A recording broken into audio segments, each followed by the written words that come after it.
haya un sentimiento nacional, se necesita una historia. En el caso nuestro, de los venezolanos, a lo largo de los 300 años en que fuimos provincias del Imperio Español, se fue creando un estamento que es el que conduce a la independencia de Venezuela, que es el estamento de los criollos, que cuando ya tienen 200, 250, 300 años aquí, estamos hablando de 12 generaciones, ya tienen una historia común, de modo que ya podemos hablar de la formación de una identidad, era muy distinto ser criollo a ser un peninsular, por poner un ejemplo todavía más claro, ¿no? De modo que el conocimiento de la historia está vinculado con algo fundamental para los seres humanos, que es respondernos la pregunta de quiénes somos, a qué comunidad pertenecemos, cuál es nuestra tribu, cuál es nuestro país. Solo eso lo podemos saber si nos respondemos cómo fue nuestro pasado. De modo que realmente redundar sobre la importancia del conocimiento histórico es una tarea abundantísima. Yo me podría pasar aquí toda la tarde haciendo una lista de mercado de por qué el conocimiento histórico es importante en términos prácticos. Miren, les doy un ejemplo clarísimo de transiciones históricas donde han estado al mando de ellas personas con desconocimiento de la historia e incurrieron en errores garrafales que, si hubiesen conocido la tradición histórica de sus países en relación con esos tránsitos, no hubiesen cometido esos errores. Disculpen, pero hay alguien con un micrófono abierto y entra ruido. Ok, muchas gracias. Entonces, eso, digamos, para hablar en términos prácticos de algo vinculado pues con nosotros y con lo que nos ocurre. Con frecuencia se habla en Venezuela de la transición. Las transiciones históricas en Venezuela han sido varias y tienen unas características, y quienes desconocen esas transiciones históricas, lo más probable es que no sean capaces de comandar alguna transición histórica que alguna vez se presente en Venezuela. De modo que el conocimiento histórico es fundamental, pero es así en todas las sociedades. Cuando ustedes toman las llamadas sociedades aborígenes, por ejemplo, en este momento estoy recordando a los arahuacos en Colombia, que tienen un personaje muy interesante que es el mamo. El mamo reúne un conocimiento que lo hace la autoridad principal de la tribu. El mamo es el que sabe los asuntos de la salud, fundamentalmente los asuntos de la salud. El mamo es el que conoce sobre la organización social de la etnia, y sobre todo el mamo es el que es el reservorio de la tradición histórica de esa etnia. Sin ese ingrediente no hay manera de que el mamo sea el director, el guía, el coordinador de un destino histórico para una sociedad determinada. De modo que esto, digamos que es evidentísimo. Por ejemplo, uno de los políticos venezolanos más brillantes de toda nuestra historia fue Rómulo Betancourt. Y Rómulo Betancourt muchísimas veces dijo que él se había formado, autodidacta por cierto, que él se había formado leyendo los 15 tomos de historia de Venezuela de Francisco González Guinán, y que eso era indispensable para la formación de un líder político de Acción Democrática cuando él fundó el partido. Y se hacían talleres con los tomos de González Guinán para conocer la historia, la materia, la sustancia de la vida política es la historia política, pero no solo la historia política, que es la más conocida, sino la historia empresarial, comercial, las historias demográficas, las historias familiares, todas las facetas de la historia son importantes, las historias culturales, literarias, las historias de las conquistas femeninas, todo ese universo de cómo en el pasado fuimos avanzando en distintas facetas, las sociedades, las comunidades, es indispensable para verdaderamente acercarnos a comprender los fenómenos por los que atravesamos y para atisbar qué posibles en salida pudiesen haber en el laberinto en el que los seres humanos por lo general estamos sumergidos, porque los laberintos son personales, pero también son sociales. Las sociedades también se meten en callejones sin salidas, en laberintos, y es muy difícil advertir el camino que nos lleve a una puerta de salida si desconocemos las situaciones anteriores y vamos organizándolas. Esto me lleva a recordar, por ejemplo, a Octavio Paz, el gran poeta y ensayista mexicano, que pensaba que la poesía y la historia eran un matrimonio, que iban de la mano, que no podía hacerse poesía sin sustancia histórica y que la historia también necesitaba de la intuición poética para poder vislumbrar los caminos que pudiesen tomarse en unas determinadas coyunturas, ¿no? De modo que, además, sobre la filosofía de la historia, todos los que han hecho filosofía de la historia, quiero nombrar a 7, también se han preguntado ¿para qué la historia? Estoy pensando en Johan Huizinga, el holandés, que es uno de los primeros que empieza a teorizar sobre la idea de la historia. Estoy pensando en el inglés Colin Wood, que habla de la idea de la historia también. Estoy pensando en Karl Popper, ese gran filósofo con su libro La sociedad abierta y sus enemigos. Estoy pensando en Fernand Braudel, el francés, muy vinculado con la sociología y con las teorías multidisciplinarias para el abordaje de los hechos históricos. Estoy pensando en un gran liberal, en Isaiah Berlin, que hizo toda su vida en Inglaterra, siendo letón de nacimiento. Estoy pensando en Michael Oakeshott, un profesor británico, y estoy pensando en otro inglés, en Edward Carr, que tiene un libro extraordinario sobre cuyo título es ¿Qué es la historia? Y al responder ¿qué es la historia? Estamos también respondiéndonos ¿para qué nos sirve la historia? Todos estos filósofos de la historia que han pensado sobre este tema, que le han dado vueltas a este tema, tienen respuestas a esto que yo estoy planteando. En los estudios en la Universidad Metropolitana tenemos una materia que se llama Filosofía de la Historia, que con alguna frecuencia la doy yo, basándome en estos siete autores. También en el posgrado de la Universidad Francisco Marroquín en Guatemala doy esta materia, de modo que he pensado sobre el tema desde el punto de vista de la filosofía de la historia y tratando de responderme la utilidad que tiene, para qué sirve conocer la historia. Pero hay además otra faceta, y con esto termino, porque se me vencen mis 20 minutos. Hay una faceta que no he señalado, y es quizás la más importante, y es la faceta del placer. Uno lee historia, estudia historia, porque es realmente un placer gigantesco, porque comprender algo es una de las grandes satisfacciones del hombre. Y la manera, el camino que uno tiene para comprender algún hecho, alguna persona, algún fenómeno, alguna coyuntura, algún periodo histórico, no hay otro que estudiar ese periodo, esa etapa desde distintos sesgos. Y entonces empieza a ocurrir algo extraordinario y hermoso, que es la iluminación.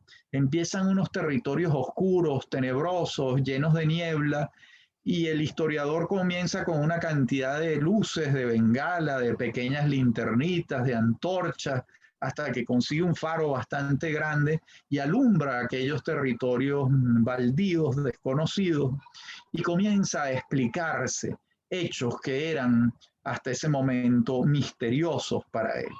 Esa es la tarea de la ciencia, además. La tarea de la ciencia es siempre dudar, preguntarse, es el pensamiento crítico, es no aceptar las verdades reveladas, sino indagar sobre ellas, cuestionarse sobre ellas. Y la ciencia opera con el método científico. Por supuesto, hay que aclarar que la ciencia opera con el método científico, pero no hay leyes en la historia, no hay leyes.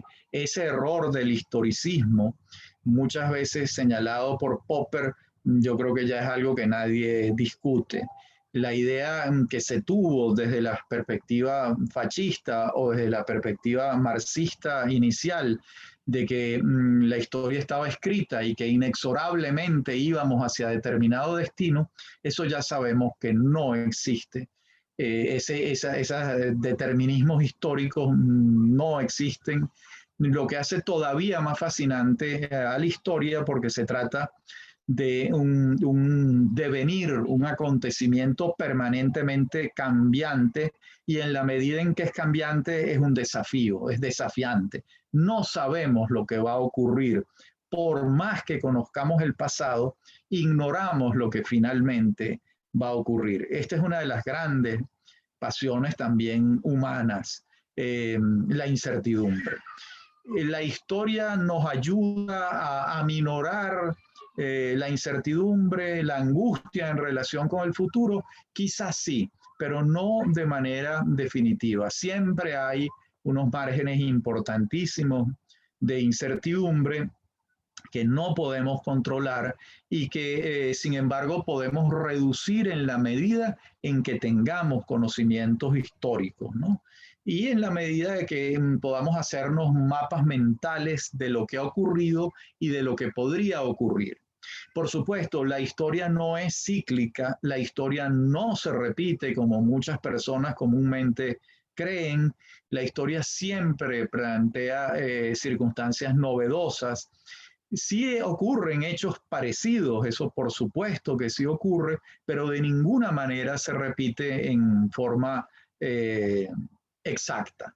De manera que tampoco nos sirve demasiado pensar en ciclos históricos donde vienen periodos que se repiten incesantemente. Ese criterio es ahistórico, responde a la idea de un tiempo circular, muy propio de sociedades primitivas, que hoy en día tampoco tiene mayor vigencia. De modo que, en líneas generales, esto es lo que puedo decir. Puedo decir que el conocimiento de la historia es fundamental para la comprensión de la realidad presente y para atisbar el futuro. Y el conocimiento de la historia es una fuente de placer intelectual extraordinaria. De hecho, cada día más en el mundo editorial, en casi todas partes del mundo, las secciones editoriales de historia van creciendo. La gente tiene un interés muy particular por su pasado, por el pasado de su hemisferio, en el caso de Occidente o de Oriente, por el destino de la humanidad, por cómo ocurrieron las cosas en el pasado. Lo otro, y con esto concluyo, es la conciencia de que los tiempos históricos son distintos a los tiempos humanos. Los tiempos históricos son muy dilatados, muy lentos, parecen más bien etapas geológicas. Por eso a los seres humanos que supongamos que vivimos alrededor de 80 años como promedio, 80 años como un periodo histórico es muy, muy reducido. De modo que esto también nos cuesta un poco de trabajo entender que las etapas históricas, los movimientos de la historia son más vinculados con el tamaño de los acontecimientos. Para hacer una metáfora, digamos que la historia es como un gigantesco elefante cuyos movimientos son muy lentos y cuya respiración y pulsaciones por minuto son también muy lentas. Para la historia es ese elefante y los seres humanos somos unas especies de ardillas o de monos o de pequeños grillos que vamos al lado de ese animal gigantesco, tratando de entender, de compaginar los tiempos históricos con los tiempos personales, que ya esa es una dificultad añadida a todo esto que vengo señalando. Hasta aquí mis 20 minutos, son las 5:20 y creo que tiene la palabra la coordinadora y después la profesora Joan Peñangula. Muchas gracias por la atención. Muchísimas gracias a usted, profesor, por su tiempo, por compartir con nosotros. Y bueno, le damos la bienvenida a la profesora Joan Peña. Cabe destacar que estamos muy contentos de que pueda estar aquí hoy con nosotros, pues porque también está ella en este momento en Mérida. Y yo creo que esa ha sido una de las cosas positivas que ha traído esta situación que estamos viviendo, la pandemia, que nos ha acercado a las personas que antes veíamos lejanas. Hemos buscado pues la manera de acercarnos y estamos hoy con ella aquí, cosa que nos complace muchísimo.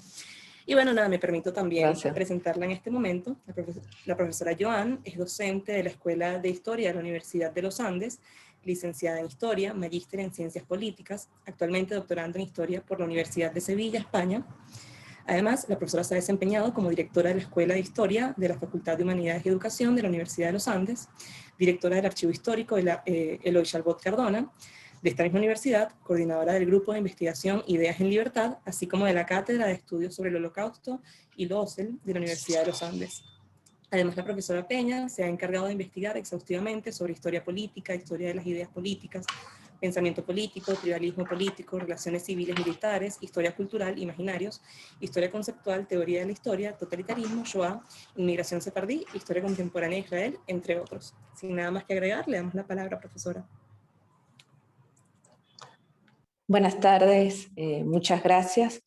Quiero darle mi saludo cordial al profesor Rafael Arraiz Luca. Para mí es un placer compartir con él esta tarde.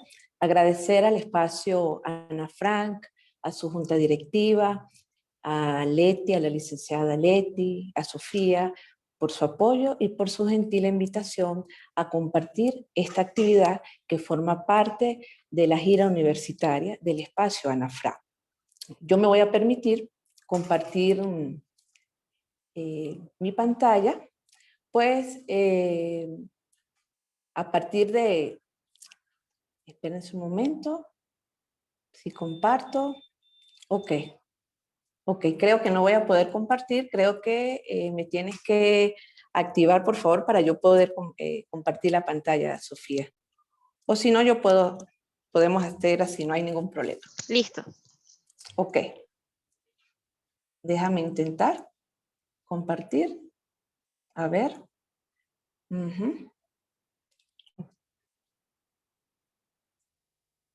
Voy.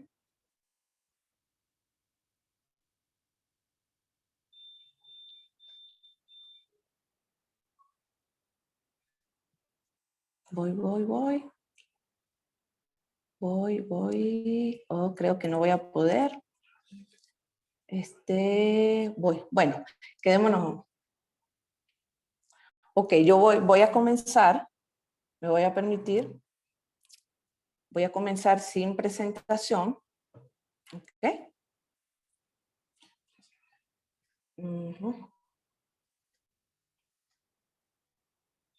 Voy a comenzar, espérense un momento.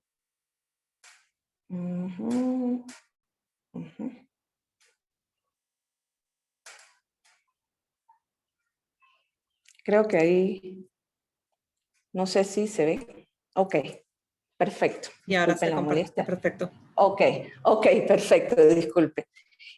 Bueno, les comentaba que mi presentación de hoy, o mi disertación, yo la titulé ¿Cómo historiar la Shoah? En esta presentación voy a tratar de responder la interrogante de la importancia de estudiar la historia, cómo investigarla y cómo difundirla. Para este encuentro yo me planteé dos objetivos. El objetivo general, que es estudiar la Shoah no solo como un hecho histórico, sino como un proceso que amerita y exige la reflexión y la búsqueda continua sobre todos aquellos factores que lo hicieron posible. Dentro de este marco general, yo me planteo, en este caso, estudiar la nostalgia como categoría y vínculo histórico y su papel en la conformación de las llamadas comunidades emocionales. Las comunidades emocionales, en este caso, van a ser todas las víctimas, los fallecidos y los sobrevivientes de la Shoah. Y yo me pregunto, ¿cómo la nostalgia logró vincular a la comunidad judía, a los judíos, ante la barbarie nazi? Es importante resaltar que no se trata de la nostalgia sobre la Shoah o hacia la Shoah. La nostalgia es el vínculo que les permitió a las víctimas aferrarse a la vida, Al respecto, la historiadora Bárbara Rosenwein habla de que el ser humano puede formar parte de distintas comunidades. La comunidad del miedo, por ejemplo, la comunidad del terror, y en este caso en particular la comunidad de la nostalgia. Es decir, el abrazo de la abuela, la oración en el Shabbat, el olor a la casa de la vida que se tuvo, de la vida que se tenía, un recetario de cocina. Son todos estos elementos que me van a permitir abordar a las comunidades emocionales, en este caso de las víctimas, a partir de la interdisciplinaridad de la historia, es decir, la relación de la historia con otras disciplinas o con otras ciencias. Además, que nos va a permitir abordar desde la historia cultural el significado que la nostalgia, en este caso, las víctimas, fallecidos y sobrevivientes, le atribuyeron a esa devastación, a ese horror.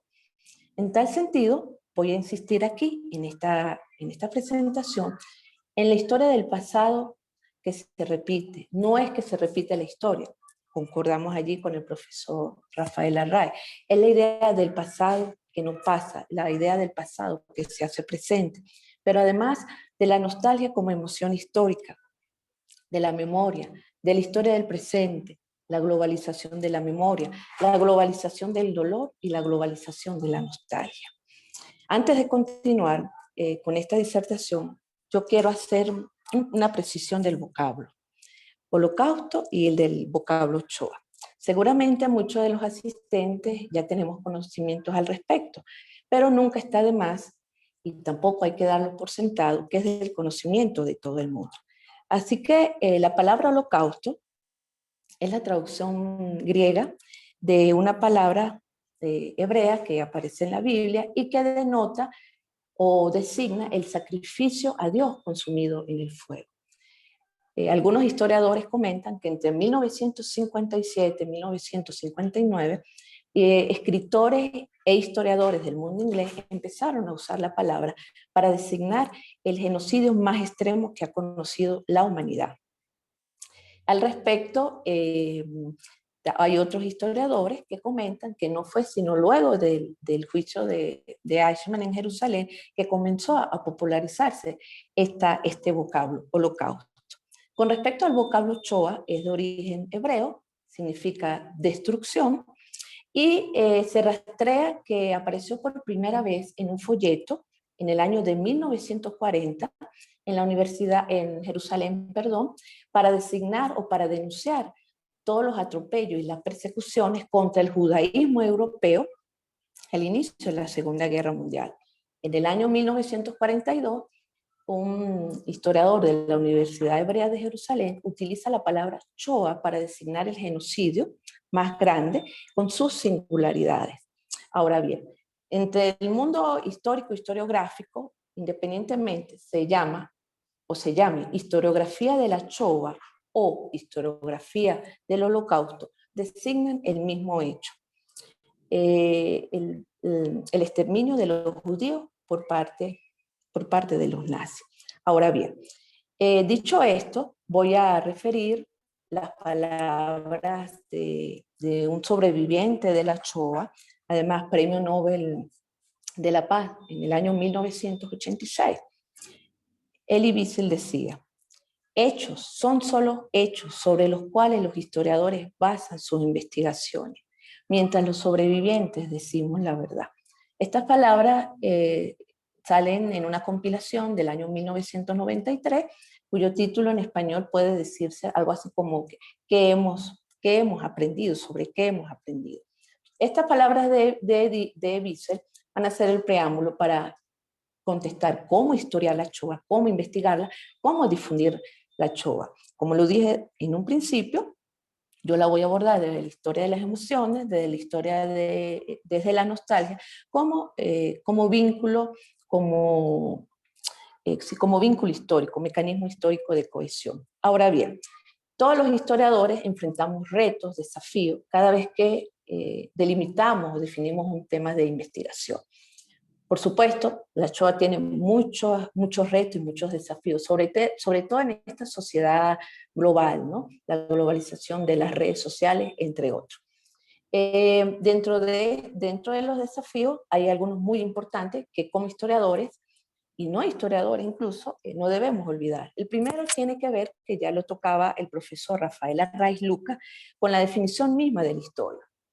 ¿Qué es la historia? ¿Es la disciplina histórica o es solamente aquella que estudia exclusivamente el pasado? El segundo elemento tiene que ver con la objetividad de la historia. Se le exige tanta objetividad a la historia en un cierto momento que parece que se le despojara de la humanidad, olvidando que el centro de la historia, de los estudios históricos, bueno, somos nosotros, con nuestros defectos y virtudes. Estos temas han sido objetos de debate, son objetos de debate, y no tengo duda que serán objetos de debate.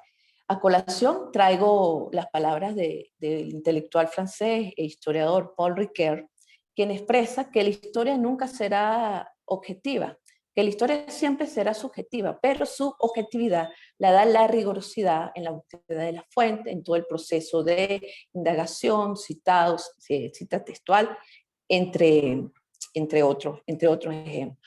Ahora bien, fíjense que historia de las emociones entonces se convierte en un problema, porque si las emociones son subjetivas, si las emociones son parte de la condición humana, muchos historiadores intelectuales dicen que no tienen historicidad. Ahora bien, entonces, ¿cómo estudiar las emociones, en este caso la nostalgia, dentro del marco del devenir de la ciencia, cuya característica principal, en este caso en la historia, debe ser la objetividad? Esto, como lo dije, puede ser respondido con las palabras de Paul Ricoeur. Ahora bien, fíjense que cuando se estudia la Shoah, simplemente como la recopilación memorística de datos y de fechas, que es fundamental porque es parte de la historia, en algún momento, sin querer, vemos el pasado o concebimos el pasado, la Shoah como hecho pasado, como algo inmóvil, algo que se quedó atrás y que puede ser que no se repita. Y notemos que eso pues es un error, porque hoy podemos ver el nivel de banalización de la Shoah, el aumento del antisemitismo y del odio hacia el pueblo judío en diversas manifestaciones alrededor del mundo. Notemos lo que pasó esta semana en Polonia con la ley sobre el estudio de la Shoah, y que bueno, ya hay una demanda para 2 historiadores y para una periodista que tuvo que dar unas declaraciones a la policía. Ahora bien, entonces, la nostalgia como emoción histórica, decíamos que es el vínculo de aferrarse. Son los judíos que están en campos de concentración, en campos de exterminio, en campos de trabajo, en guetos, unidos a partir de la nostalgia. La nostalgia hace material lo inmaterial, aquello que yo hablaba del olor de la casa, del abrazo de la abuela, el olor del recetario de comida, o el olor es decir, el olor del hogar, ¿no? Eso es fundamental. Además que le sirvió para luchar, fue un mecanismo para luchar contra el proceso de deshumanización impuesto por los nazis. En este sentido, hay una historiadora llamada Svetlana Boy, quien nos habla de 2 dimensiones de la nostalgia. ¿Ok? No son 2 partes, son 2 dimensiones de la nostalgia. La primera parte es la nostalgia restaurativa, ya así lo denomina, es la búsqueda continua y la búsqueda histórica por lo perdido, la vida que las víctimas tenían antes de la Shoah, la vida, el hogar, los amigos, la patria, es esa nostalgia hacia lo perdido. Y la otra parte, o la otra dimensión de la nostalgia, es la nostalgia reflexiva, ¿no? Por ejemplo, en este caso es la parte más sensible, la que nos vincula a la identidad, a la memoria histórica, a eso que nos identifica como nación.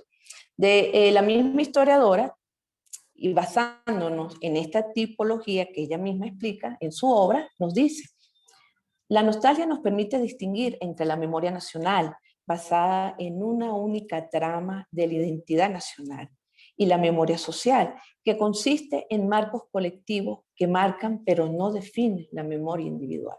Aquí se hace una distinción. De hecho, recordemos el papel fundamental de la Shoah en la memoria nacional, en la memoria social, en la memoria colectiva y en la memoria individual del pueblo judío. Ahora bien, ¿cómo historiar entonces estas comunidades de nostalgia? En los testimonios, en los documentos y en la representación histórica. Antes de continuar con esta parte, quiero traer a colación una de las palabras de Elie Wiesel, cuando hablaba de la Shoah o del Holocausto. Decía que era una experiencia inenarrable, es una experiencia única. La Shoah, el Holocausto, no tiene comparación con ninguna otra experiencia alrededor del mundo. Ahora bien, ¿qué hacemos los historiadores? En este caso, en el estudio de la Shoah. Bueno, primero acudimos a los testimonios. El testimonio y su vínculo con el testigo ocular, el que ve. Los testimonios denotan el sufrimiento, el valor, la valentía, pero también es una lección moral para las futuras generaciones o las generaciones venideras. Dentro de estos testimonios tenemos los testimonios, los diarios de los guetos, el gueto de Varsovia o el gueto de Terezín. En el caso del gueto de Varsovia hay un archivo secreto liderado por el profesor Emanuel Rijgenblum y su equipo. Ese archivo contiene testimonios escritos, narraciones escritas, pero también otro tipo de material o de artefactos, como las cartillas de racionamiento, como afiches, invitaciones, es decir, todos aquellos elementos o prácticas culturales que formaban parte del gueto de Varsovia. Aquí quiero traer a colación un testimonio de uno de esos testigos oculares que escribían. Él decía: nosotros exponemos nuestras vidas para dejar escrito, para dejar testimonio. A mí me preocuparía mucho o sería frustrante que las generaciones futuras, que las generaciones venideras solamente vean este testimonio como algo que pasó, algo escrito, un documento escrito. Creo que ese testimonio debe traernos a la reflexión. Tenemos, por supuesto, el testimonio de los sobrevivientes, todos aquellos que lograron salir del horror, de la devastación, y que en algún momento de su vida sintieron la necesidad de escribir sobre sufrimiento. Pero además de su sufrimiento, del dolor, de la pena, del miedo, cuentan también de cómo rehicieron su vida en otro país. Y eso es importante tomarlo en cuenta. En la parte de testimonio tenemos, por supuesto, el apoyo y el trabajo inmenso de Yad Vashem, con sus hojas de testimonio, en las cuales le dan una vida, le dan un nombre, le dan una cara a todas esas víctimas que el régimen nazi insistió en deshumanizarlo, en quitarles nombres y quitarles la humanidad. En los documentos también podemos ver comunidades de nostalgia, comunidades emocionales en los documentos, como vimos, aunque no todos los documentos tienen que ver con los testimonios, eso es importante. En cuanto a las comunidades, la representación histórica, bueno, no solamente la representación hace referencia a los museos, a unas esculturas, a una estatua, sino también a las pinturas. Hay representaciones históricas a partir del discurso, de los símbolos, de las representaciones. Representar es traer al presente, como estamos hoy, traer una ausencia. Y en este caso, la ausencia de 6 millones de judíos muertos, asesinados por el régimen nazi.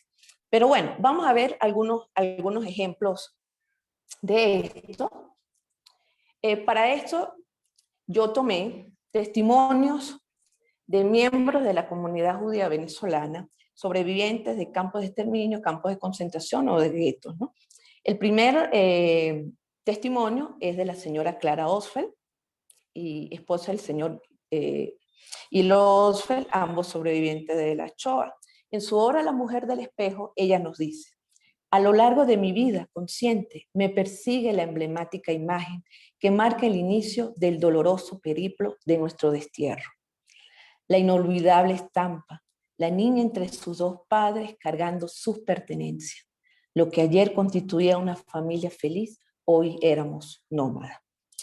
Tenemos otro testimonio de Trudy Espira, también miembro de la comunidad judía venezolana, en su obra Regreso a Auschwitz. Ella nos dice: ¿cómo se relata lo que sintió una niña hasta aquella fecha, mimada por sus padres y abuelos, y que de un día a otro fue arrancada de una niñez feliz y convertida súbitamente en una adulta. Una niña a quien enseñaron a enfrentarse a la brutalidad nazi y a luchar por su supervivencia.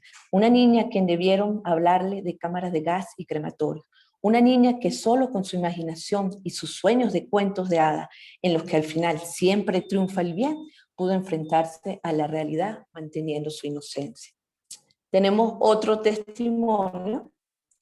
Tenemos el jardín de Dori, lo escribió su nieta, Angie Oser de Sultán. Es la otra generación, la importancia de que las generaciones sigan el recuerdo de la Shoah para que nunca se vuelva a repetir. Ella nos dice en la obra: ella traía hojas de ajopor, con eso, más las conchas de papa, hacíamos una mejor sopa. La mamá de la muchacha siempre me decía que cuando terminara la guerra, ella me iba a invitar a su casa y me iba a cocinar un pollo con papas o un guisado. Notemos aquí la nostalgia de la que hablábamos, pero ninguna sobrevivió. El último testimonio tenemos el de David Sicherman. Siempre habrá un porqué. Él nos dice: los judíos entramos y salimos de Yazin tantas veces como veces volvimos. Esa era la historia de Europa. Te echan de aquí, vives allá, de allá te sacan y te vas para Cuya o regresar aquí. Siempre y cuando la familia esté unida, se puede rezar en hebreo y rezar en yiddish. Fíjense la importancia de la parte de la nostalgia que nos vincula a la identidad, a la tradición. Pero también tenemos obras, pinturas. Estas pinturas o estas fotografías fueron tomadas en el Centro de Remembranza que hay en Israel, que se estableció en el año 1975 en honor a los mártires del gueto de Terezín. Esta obra es de una niña aproximadamente de, no se ve bien, 12, 13 años. Fíjense la nostalgia, fíjense que ella hace la recreación de la reunión familiar, es la cena de la Pascua. Y quiero detenerme aquí unos minutos para que pensemos cómo pudo haberse sentido esa niña para que en un momento que de la noche a la mañana le quitaran todo lo que ella tenía, eso que supone la ruptura, eso que los permite la nostalgia. En fin, la nostalgia les permitía expresarse. Pero también tenemos, esta es otra foto tomada allí mismo, son copias. Tenemos de esta niña, fíjense lo que ella pinta, ¿no? Dibuja cómo era su vida antes, lleno de colores, el parque de diversiones, su vida de niño. Entonces, estos son solamente algunos elementos. Ya para concluir, ¿qué podemos decir? Bueno, primero, que la idea de la historia del pasado que se hace presente es no solamente a partir de la nostalgia. La nostalgia nos trae el presente, el pasado, pero también nos puede traer el futuro.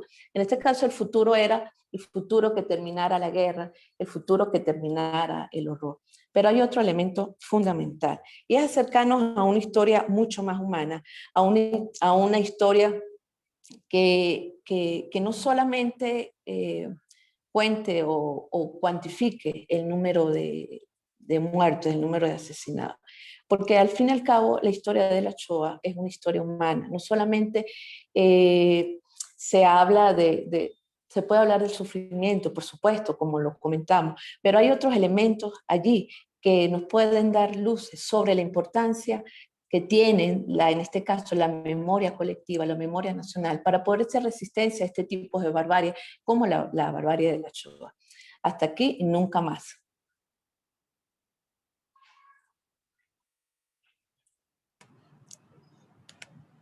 ¿Listo? Muchísimas gracias, profesora Joan. Bueno, entonces ahora damos inicio a la ronda de preguntas. La primera pregunta nos la hace Jesús Varela.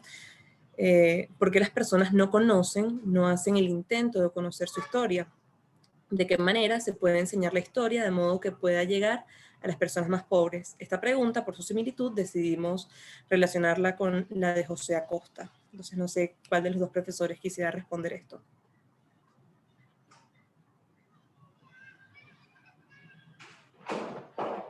Profesor, Sí, Rafael está muteado todavía. Ajá.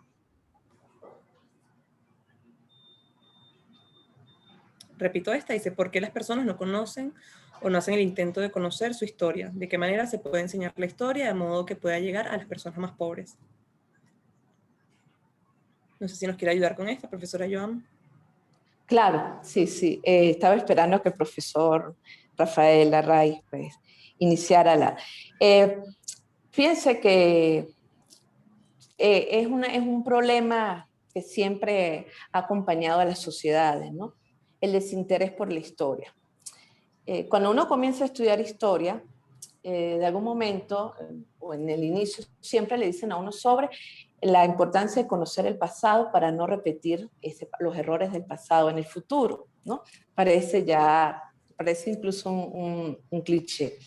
Ahora bien, la historia no es solamente para eso, porque si fuese por eso, notemos lo que pasó con la Shoah, el genocidio más grande, y entonces nos preguntamos, ¿por qué el aumento del antisemitismo? ¿Por qué el odio hacia los judíos? ¿Por qué la intolerancia? Entonces, hay que intentar dar una historia más humana, que lo comentaba al principio, que a veces uno lee libros de historia y uno dice, pero ¿dónde está el hombre? ¿Dónde estamos nosotros con nuestros defectos y virtudes?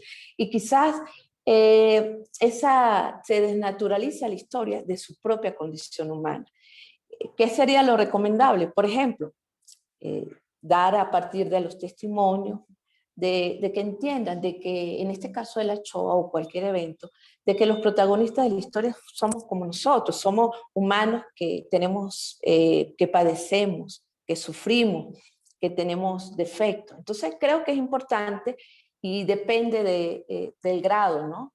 En la enseñanza de la historia en Venezuela, sin duda alguna, hay grandes educadores en este campo, pero creo que necesita un poco acercarse más al humano, dejar un poco la recopilación de la memoria, porque cuando uno le dan historia en bachillerato es simplemente aprenderse las fechas de memoria, los presidentes, y eso se olvida muy rápido. Entonces eso no puede gustarle a un alumno, a un joven, menos hoy a un adolescente. En cambio, si nos acercamos desde el humano, mira, esto nos puede pasar.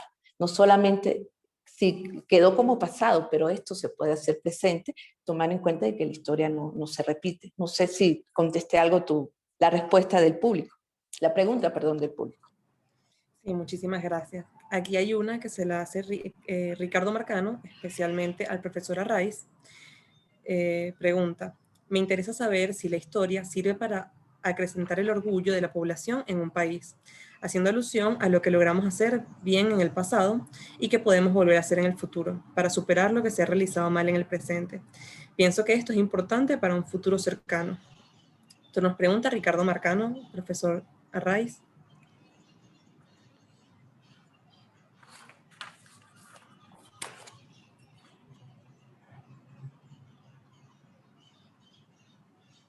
No sé si, creo que tiene fallas el profesor Arraiz.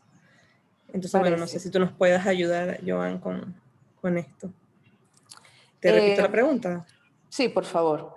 ¿Cómo no? Dice, Ricardo Marcano nos dice, me interesa saber si la historia sirve para acrecentar el orgullo de la población en un país, haciendo alusión a lo que logramos hacer bien en el pasado y que podemos volver a hacer en el futuro, para superar lo que se ha realizado mal en el presente.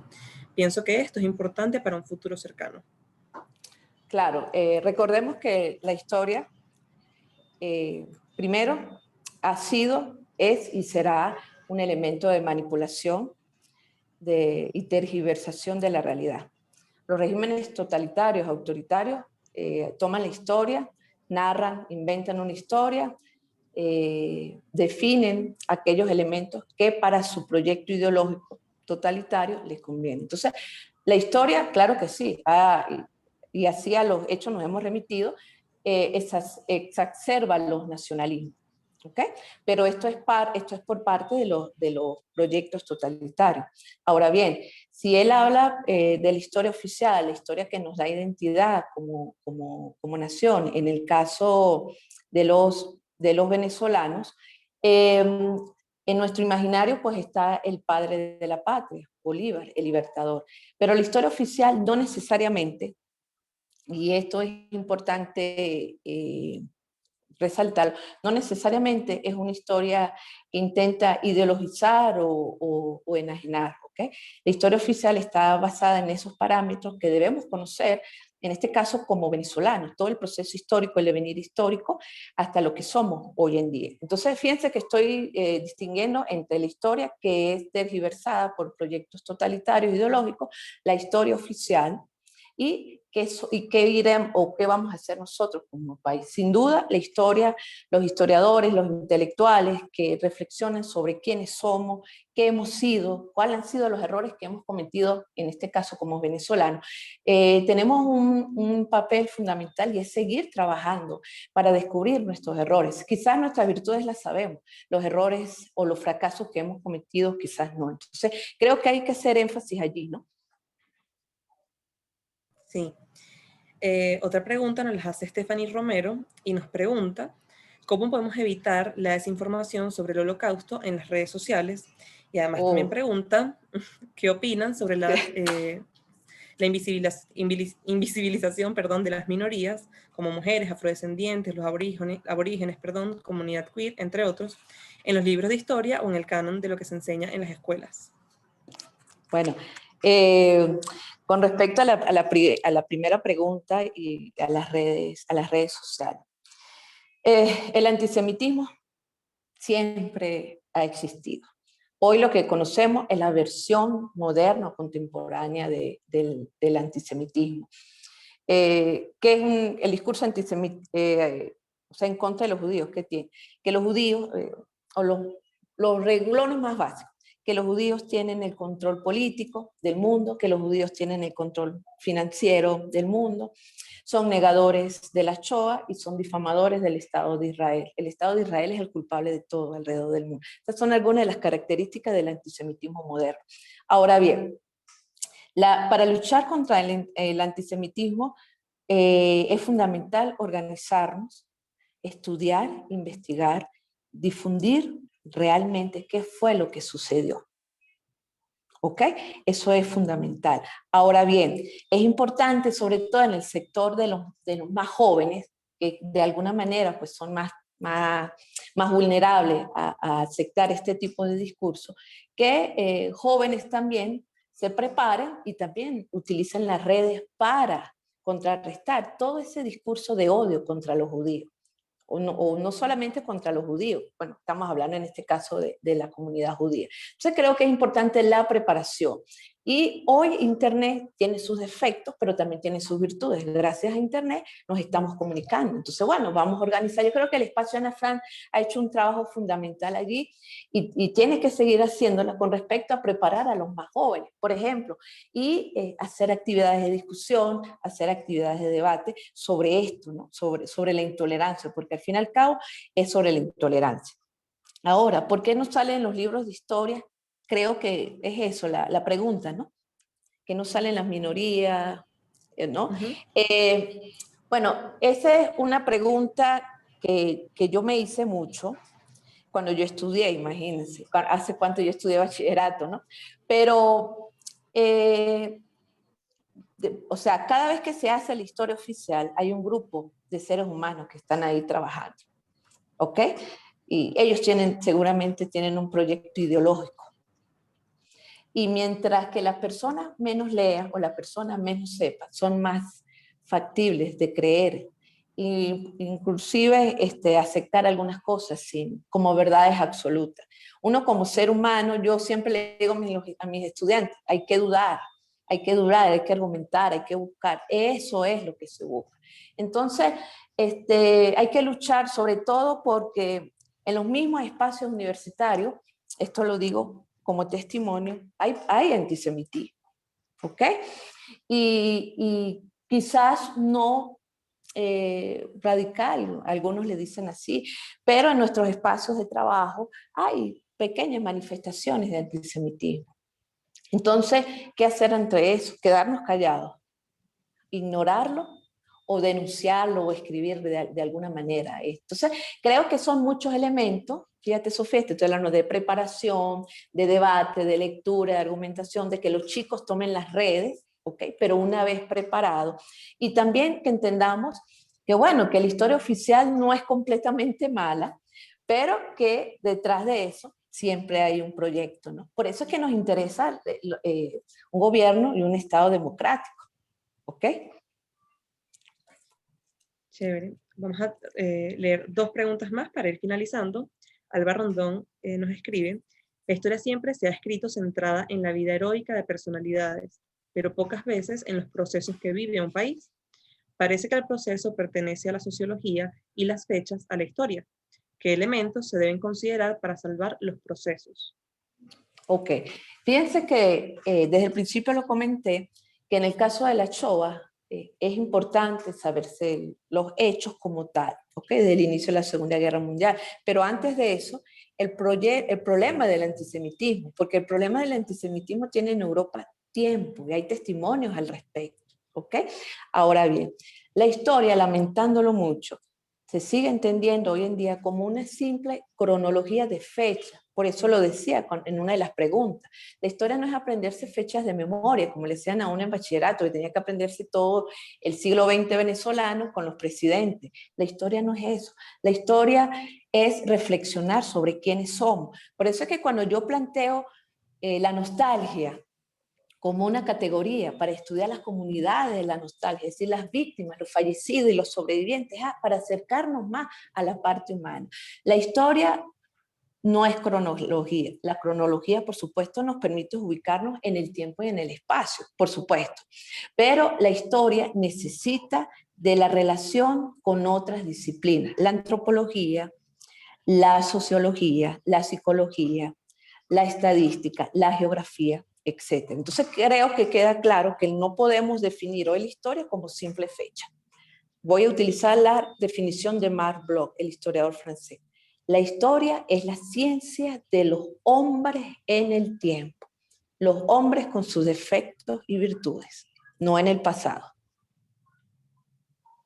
Muy bien. Bueno, ya que tenemos también al profesor Arraiz, hacemos una pregunta más en la que él nos puede ayudar. Dice Alfredo Linares: ¿cuán importante es el conocimiento de la historia para establecer estrategias políticas acertadas? Está en profesora Arraiz. Pues no puede ser más importante, es fundamental, es fundamental. Y cuando uno advierte, los grandes líderes políticos de la historia, advierte que muchos de ellos, buena parte de sus éxitos estuvieron basados en el conocimiento de la historia de su país o de su tiempo histórico continental. Eso no cabe la menor duda, ¿no?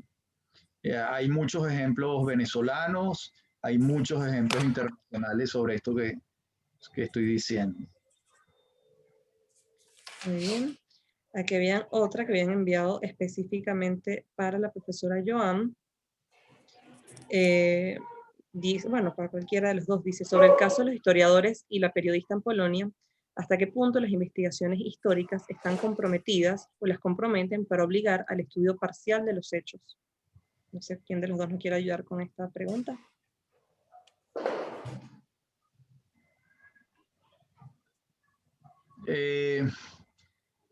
Bueno, no, la verdad es que no sé a qué se refiere el tema de la periodista en Polonia, pero esto de hasta qué punto las investigaciones históricas están comprometidas o las comprometen para obligar al estudio parcial de los hechos.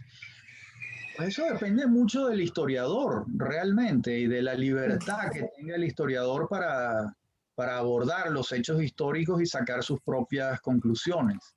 Va a depender de eso, de su compromiso, de su ética, de su pasión por la verdad. Es muy importante en todo este tema. De modo que yo creo que, por supuesto, que este tipo de temas de mediaciones están presentes, pero que son superables también. Bueno, y también algunos de nuestros participantes, en aras de no ver la historia como algo lejano, sino también como algo que está entre nosotros en nuestro día a día, nos piden que compartamos, que cada uno de ustedes comparta alguna herramienta de cómo por medio de nuestras redes podemos ser partícipes de la difusión de la historia. Bueno, por medio de nuestras redes, yo tengo unos podcasts, primero un programa de radio en Unión Radio todos los sábados a las 12 del día, se repite los domingos a las 10 de la mañana y hay otros horarios nocturnos que se me escapan. Y esos programas de radio yo los he llevado a unos podcasts, están en la red a disposición de cualquiera, en cualquier lugar del mundo. A la fecha están montados 200 programas. Esos podcasts y el programa se llaman Venezolanos y realmente pues tengo que decir que es asombroso la difusión que tienen tanto el programa de radio como los podcasts. Los podcasts ya se acercan a 140.000 veces que han sido escuchados. Es algo que está creciendo todos los días. Yo reviso más o menos cada 2 o 3 días cómo van aumentando las audiciones y es algo que me quedó, pero asombrado. Además, el instrumento que me lo permite, que es una plataforma que se llama Anchor, me señala con precisión en qué lugares del mundo se están oyendo, quiénes están oyendo el programa, si hombres, mujeres, de qué edades son los oyentes, también si son no binarios, ¿verdad? Si son personas del grupo LGBTHI, de modo que tengo ahí una cantidad de información para saber dónde están siendo oídos los programas, que es además muy interesante. Bueno, creo que Twitter es una plataforma excelente para la divulgación de la historia. Yo participo mucho allí con mis programas y con otras discusiones, de modo que las redes las estamos utilizando para la divulgación histórica. Muchas gracias, profesora Joan. Ok, bueno, yo recomiendo los podcasts del profesor Arraiz Luca, además que están elaborados y narrados en un lenguaje sencillo para que todos podamos entender, ¿no? Más allá de la historia de Venezuela, quiénes somos, hablar sobre nuestra identidad, nuestras raíces. Ahora, creo que la web hace además de Twitter, pero creo que la web hace un buen trabajo, ¿no? También. Y sería idóneo que se creen más espacios en la web sobre la reflexión, en este caso, que estamos hablando de la Shoah, ¿no? En Ideas de Libertad tenemos una sección dedicada a la Cátedra de Estudios sobre el Holocausto y lo Oswald.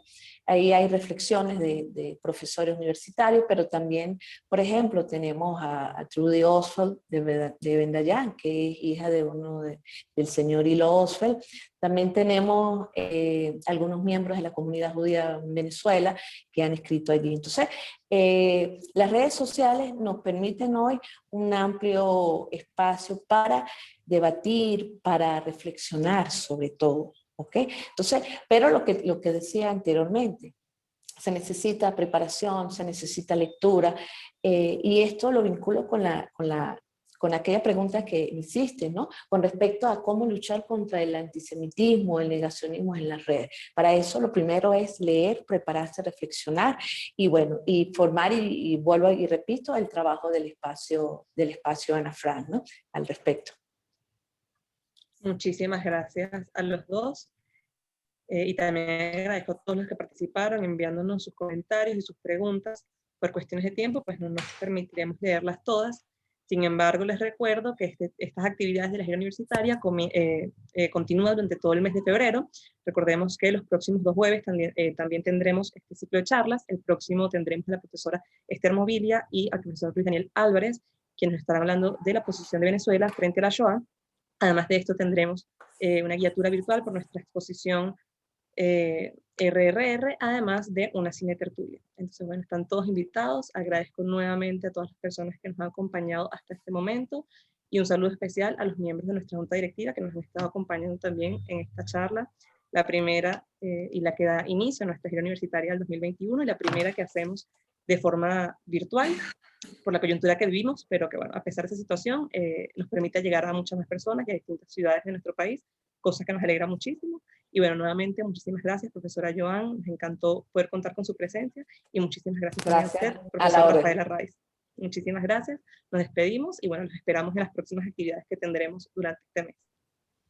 Muchas gracias a ustedes, gracias al profesor Rafael Array y a todos los asistentes. Igual a la profesora Joan Peña Angulo, igual a Leti Tovar. Muchas gracias por la invitación. Ha sido una hora sustanciosa. Muchísimas gracias. Sí, sin duda alguna. Hasta luego. Hasta luego.